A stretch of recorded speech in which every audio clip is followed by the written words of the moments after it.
শারদীয় দুর্গাপূজাকে ঘিরে কুড়িগ্রাম জেলার বিভিন্ন উপজেলায় প্রতিমা তৈরিতে ব্যস্ত শিল্পী ও কারিগররা। সকাল থেকে মধ্যরাত পর্যন্ত চলছে প্রতিমা তৈরির কাজ। এদিকে দুর্গাপূজাকে কেন্দ্র করে যে কোনো ধরনের অপ্রীতিকর পরিস্থিতি এড়াতে দিনরাত টহল দিচ্ছে আইন শৃঙ্খলা বাহিনীর সদস্যরা। রাজু মোস্তাফিজের তথ্য ও ছবিতে প্রতিবেদন। কুড়িগ্রাম সদরের খোলারপাড় বৈদ্যর বাজার, আরডিএস বাজার এবং নাগেশ্বরী এলাকায় ব্যস্ততা বেড়েছে প্রতিমা কারিগরদের। মাটি, খড়, পাট সহ বিভিন্ন উপাদানে দেবী দুর্গার প্রতিমা তৈরি করছেন তারা। পাশাপাশি তৈরি হচ্ছে গণেশ, কার্তিক ও সরস্বতীর প্রতিমা।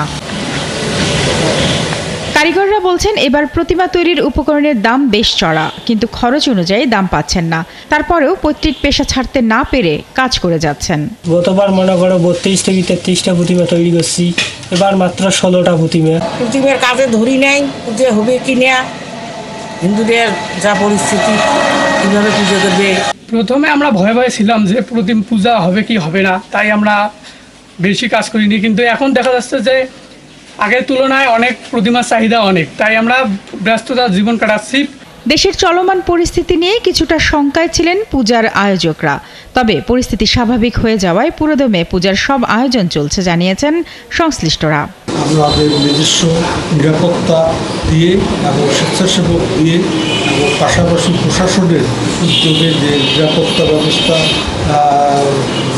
দিবে, সবাই মিলে আমরা শান্তিপূর্ণভাবে শারদীয় দুর্গাপূজা অনুষ্ঠিত করতে পারি।